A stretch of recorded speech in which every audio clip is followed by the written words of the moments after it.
SV6 news కు స్వాగతం. ముందుగా హెడ్లైన్స్. అమ్మాయి పాదాలకు మోదీ ఎందుకు నమస్కరించారు? పీఎం మోదీ.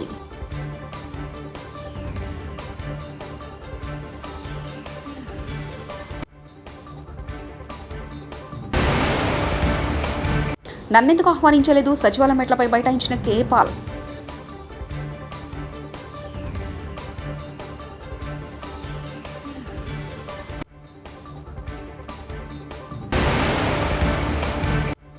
జగన్ పాలనలో మహిళలకు తీరని అన్యాయం. నన్నపనేని రాజకుమారి.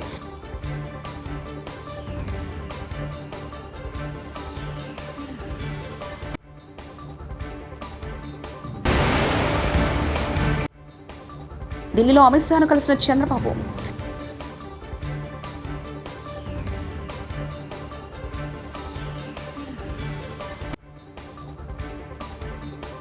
దేశంలో తొలిసారిగా జాతీయ సృష్టికర్తల అవార్డుల పంపిణీ కార్యక్రమం శుక్రవారం ఢిల్లీలోని ఘనంగా జరిగింది.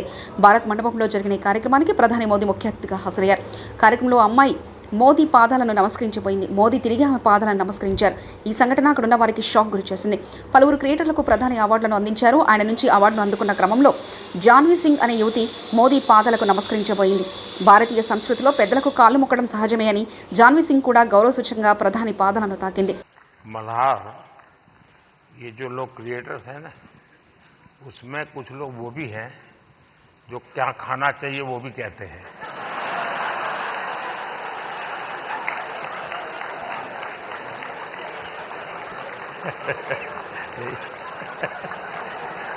ఢిల్లీలో అమిత్ షాను కలిసిన చంద్రబాబు. బీజేపీ అడుగుతుంది 7+10, చంద్రబాబు ఇస్తానంది 4+6.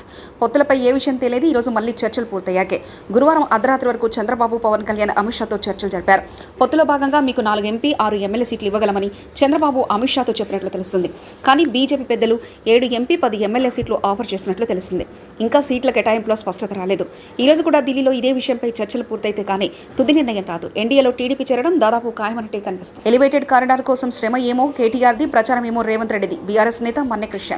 ఈ డాక్యుమెంట్ గతంలో రేవంత్ రెడ్డి గారు ఎంపీగా ఉన్నప్పుడు మరి కేసీఆర్ గారి ప్రభుత్వం మేము ప్రతిపాదనలు కేంద్రానికి పంపిస్తే దీని మీద మొత్తం ఇంత ఎక్సర్సైజ్ చేస్తే ఇన్ని భూములను మేము ఐడెంటిఫై చేస్తే కేంద్ర ప్రభుత్వం, కేంద్ర రక్షణ శాఖ పూణే కంటోన్మెంట్ బోర్డుకు లేఖ రాసింది. Pune cantonment board Secunderabad cantonment బోర్డుకు కేసీఆర్ గారి ప్రతిపాదనలను పంపి మీరు తీర్మానం చేసి పంపాలని ఒక ప్రత్యేక కంటోన్మెంట్ బోర్డు సమావేశాన్ని ఏర్పాటు చేశారు కేవలం ఈ రక్షణ స్థలాల విషయం మీద. అయితే దానికి స్పెషల్ ఇన్వైటీ అయిన రేవంత్ రెడ్డి గారు ఈ సమావేశానికి హాజరు కాలేదు. ఇందులో మీరు గమనిస్తే మీకు ఈ డాక్యుమెంట్స్ కూడా ఇస్తాము. Special invitee Shri A Revanth Reddy honourable member of parliament has not attended the meeting. రక్షణ స్థలాల విషయం మీద 11 ఆగస్టు 2023న, ఎందుకంటే కేంద్ర ప్రభుత్వం అప్పటికే సూత్రప్రాయంగా వాళ్ళు ఒప్పుకోవడం జరిగింది. కేసీఆర్ గారి ప్రభుత్వం పెట్టిన ప్రతిపాదనలు వాళ్లకు భూ బదలాయింపు కోసం కంటోన్మెంట్లో అక్కడున్న కంటోన్మెంట్ ప్రజలకు అక్కడి నుంచి వెళ్ళే ఆ హైవే మార్గాన వెళ్ళే అందరి కోసం సులువుగా అవడానికి అక్కడ కట్టే స్కైవేలు కోసం భూ బదలాయించాలని మరి ఏదైతే తీర్మానం తీసుకోవడానికి పెట్టిన ప్రత్యేక సమావేశంలో మల్కాజ్గిరి ఎంపీ అయిన రేవంత్ రెడ్డి గారు అసలు హాజరే కాలేదు. ఆయన ఇవాళ క్రెడిట్ దొబ్బేయాలని ప్రయత్నం చేస్తున్నాడు. శ్రమనేమో కేటీఆర్ గారిది, ప్రచారమేమో రేవంత్ రెడ్డిది. ఏడికి పోయినవు రేవంత్ రెడ్డి? నువ్వు కీలకమైన సమావేశం, కంటోన్మెంట్ రక్షణ భూముల కోసం పెట్టిన సమావేశంలో నువ్వు అసలు ఎందుకు హాజరు కాలేదు? ఈ తీర్మానంలో ఇది మినిట్స్ ఆఫ్ ద మీటింగ్. మీరు పూణే కంటోన్మెంట్ బోర్డు వెబ్సైట్కి వెళ్ళినా, సికింద్రాబాద్ కంటోన్మెంట్ బోర్డు వెబ్సైట్కి వెళ్ళినా మీకు పబ్లిక్ డొమైన్ లో దొరికే ఈ మినిట్స్ ఆఫ్ ద మీటింగ్ లో ఇంత చారిత్రాత్మక SRDPలో భాగంగా చేపట్టే 2 స్కైవేస్ కోసం ప్రభుత్వం చేస్తున్న కృషిలో రేవంత్ రెడ్డి పాత్ర శూన్యం. ఎందుకంటే తను సమావేశంలోనే ఏర్పాటు కాలేదు. ఇదే మినిట్స్ ఆఫ్ ద మీటింగ్ లో చాలా స్పష్టంగా చెప్పడం జరిగింది. 4th ఆగస్టు 2023 ఇదే దాంట్లో పూర్తిగా లేఖ పెట్టారు. మొత్తం మీకు ఇందులో రెఫరెన్స్ ఈ డాక్యుమెంట్ లో కనబడుతుంది. ఇది పబ్లిక్ డొమైన్ లో ఉన్నది. 4 ఆగస్టు 2023న పూణే కంటోన్మెంట్ బోర్డు వాళ్ళు అక్కడికి వెళ్ళి వాళ్ళ డిఫెన్స్ ఎస్టేట్స్ వాళ్ళు సికింద్రాబాద్ కంటోన్మెంట్ బోర్డుకు రాసి కేసీఆర్ గారి ప్రభుత్వం ఈ పలానా భూములు ఉన్నాయి ఇవి అడుగుతున్నారు అని ఇందులో చాలా స్పష్టంగా ఏ భూములు అనేది కూడా ఇందులో ఎంత ఏరియా అని కూడా ఇందులో మెన్షన్ చేయడం ఉంది. B1 B2, B4 lands, C lands, B2 gifted to Secunderabad cantonment board lands, ఇవన్నిటిని కూడా ఇందులో మెన్షన్ చేయడం జరిగింది. డేట్లతో సహా ఇందులో ఉన్నాయి. కేవలం ఇది ఒకటే కాదు, SRDPలో భాగంగా రసూల్పురాలో ఫ్లైఓవర్ వేయడానికి అక్కడ ఒక కొంత ఏరియా కేంద్ర ప్రభుత్వం యొక్క భూమి ఉన్నది అని అంటే, మరి అప్పటి రాష్ట్ర ప్రభుత్వం కిషన్ రెడ్డి గారికి మేము లేఖలు రాసినాం. ఇందులో మీకు చాలా స్పష్టంగా ఇది డాక్యుమెంట్. ఇది మరి ఆ రసూల్పురా ఫ్లైఓవర్ కోసం కూడా ఆ భూములు ఇప్పటి వరకు వాళ్ళు ఇయ్యలేదు.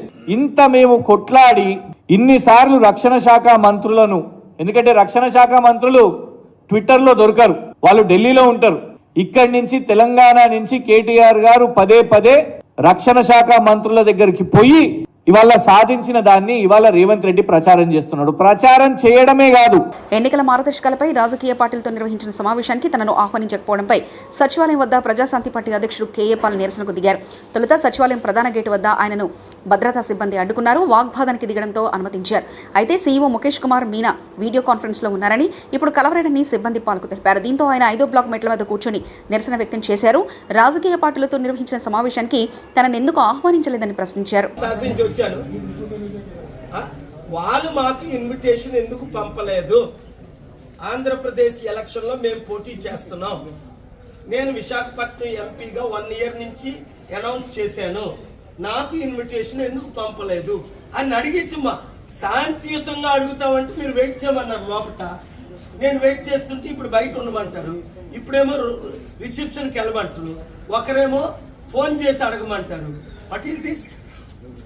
అఫీషియల్ ఎవరో ఒకరు, చీఫ్ ఎలక్షన్ ఆఫీసర్ కాకపోతే డిప్యూటీ చీఫ్ ఎలక్షన్ కలవాలి కదా, 1 మినిట్ మాట్లాడాలి కదా. ఫోన్లు బయట పెట్టమంటే ఫోన్లు బయట పెడతాం. నన్ను ఒక్కరినే కలుస్తానంటే నేను ఒక్కరినే వెళ్తాను.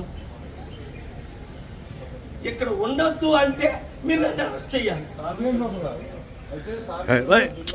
ఈ రోజు మా మీటింగ్ కి వాళ్ళ మీటింగ్ మీడియా రిపోర్టర్లు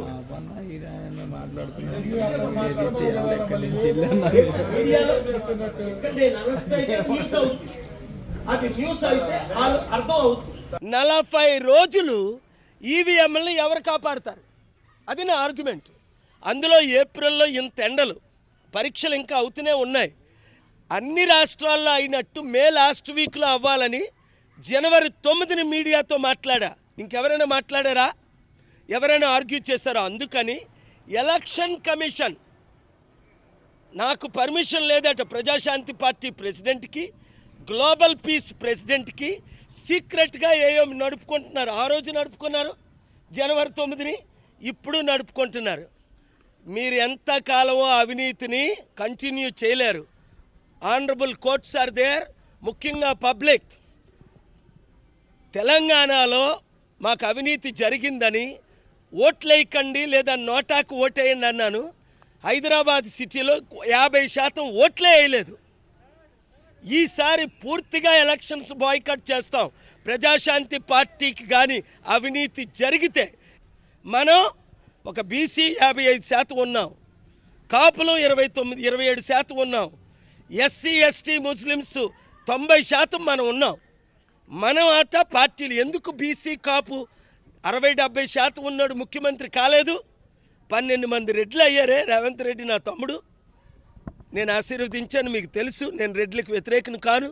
అందుకనే ఇంకొకటి, ఈరోజు నన్ను ఆపడానికి మెయిన్ గేట్ దగ్గర కారణం ఏంటి? ఇంతవరకు నేను ప్రశ్నించలా. పాపం జగన్మోహన్ రెడ్డి గారు అంటే నాకు కొంచెం దయ. అప్పుల రాష్ట్రం, ఏదైనా అప్పిద్దాం, వరల్డ్ బ్యాంక్ నుంచి డబ్బు తెద్దాం, ఇంటర్నేషనల్ మానిటరీ ఫండ్ అని. ఆయనకి నా డబ్బు వద్దు, నేను వద్దన్నట్టు ఉంది. వైకాపా పాలనలో మహిళలకు తీరని అన్యాయం జరిగిందని తెలుగుదేశం పార్టీ నేత నన్నపనేని రాజకుమార్ విమర్శించారు. పెరిగిన ధరలతో మహిళలు ఆర్థికంగా నష్టపోయారని, ఉద్యోగాలు రాక నిరుద్యోగులు గుంతల రోడ్లతో గర్భిణీలు అనేక ఇబ్బందులు పడుతున్నారని తెలిపారు. మహిళా దినోత్సవం సందర్భంగా ఆమె మీడియాతో మాట్లాడారు. సైకిల్స్ మీద వెళ్తుంటారు, స్కూటర్ల మీద వెళ్తుంటారు, మోటార్ సైకిల్ మీద వెళ్తుంటారు. ఎక్కడ పెట్టినా కూడా రోడ్లన్నీ కూడా అధ్వానంగా ఈ ప్రభుత్వంలో తయారైతే ఎంతోమంది మహిళలు మరణిస్తూ ఉన్నారు. ఇవి కూడా దృష్టిలో పెట్టుకోవాలి. ఒక పక్కన వంట పని చేసుకోవాలన్నా, ఇంటి పని చేసుకోవాలన్నా మహిళలు కుటుంబ భారాన్ని మోయలేని స్థితిలో ఉన్నారు. ఈనాడు ఉద్యోగ అవకాశాలు రాకుండా వెలవల్లాడుతున్నటువంటి మహిళల దుస్థితి ఎక్కడనేది ఒకసారి ఆలోచించాలి. ఈవేళ గంజాయి తాగుతున్న తండ్రులను చూసి ఆ బిడ్డలు కూడా అలవాటు చేసుకుని, ఆ బిడ్డలు కూడా ఆ మత్తుకు అలవాటు పడిపోతే వాళ్ళ తల్లులు ఏ విధంగా గుండె పగిలేలా ఏడుస్తున్నారు. ఇవన్నీ కూడా దృష్టిలో పెట్టుకోవాల్సిన అవసరం ఉంది. కల్తీ మద్యం తాగి రోడ్ల మీద బిడ్డలు పడిపోతే ఆ తల్లులు ఎంత ఏడుస్తున్నారో ఒకసారి గుర్తు చేసుకోవాల్సిన అవసరం ఉంది.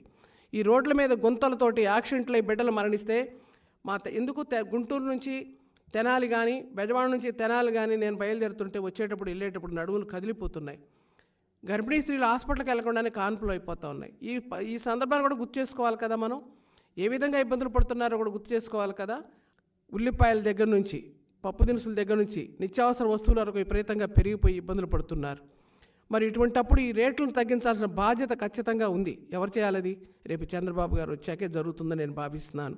అలాగే ఈ గంజాయి ఎప్పుడన్నా మనం విన్నామా? నాకు తెలియదు. ఇంతవరకు నేను ఇన్నాళ్ళు రాజకీయంలో ఉన్నా దాదాపు 50 సంవత్సరాల నుంచి ఎక్కడా వినలేదు. ఇప్పుడు ఇవాళ ఎక్కడ పట్టినా కూడా ఈ గంజాయి గంజాయి గంజాయి అంటుంటే సీరియస్గా తీసుకోరు. ఎందుకని? తాగి మత్తుగా పడిపోయి ప్రభుత్వ లోపాలను చెప్పకుండా ఉండటానికా? లేకపోతే జీవితాన్ని నాశనం అయిపోయినా చూస్తూ ఊరుకున్నారా? ఏంటిది? కాబట్టి ఇవన్నీ కూడా ఆలోచించాలని చెప్పి కోరుతా ఉన్నాను. అమ్మాయి పాదాలకు మోదీ ఎందుకు నమస్కరించారు? పీఎం మోదీ.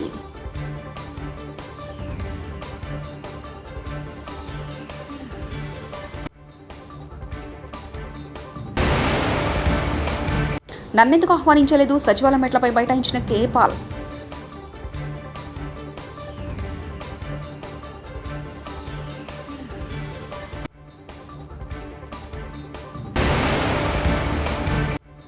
జగన్ పాలనలో మహిళలకు తీరని అన్యాయం. నన్నపనేని రాజకుమారి.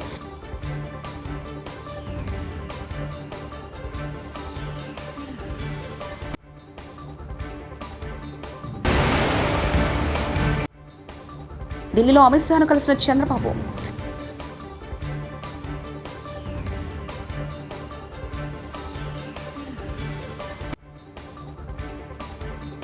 ఇవి బులెటిన్ విశేషాలు. చూస్తూనే ఉండండి SV6 న్యూస్.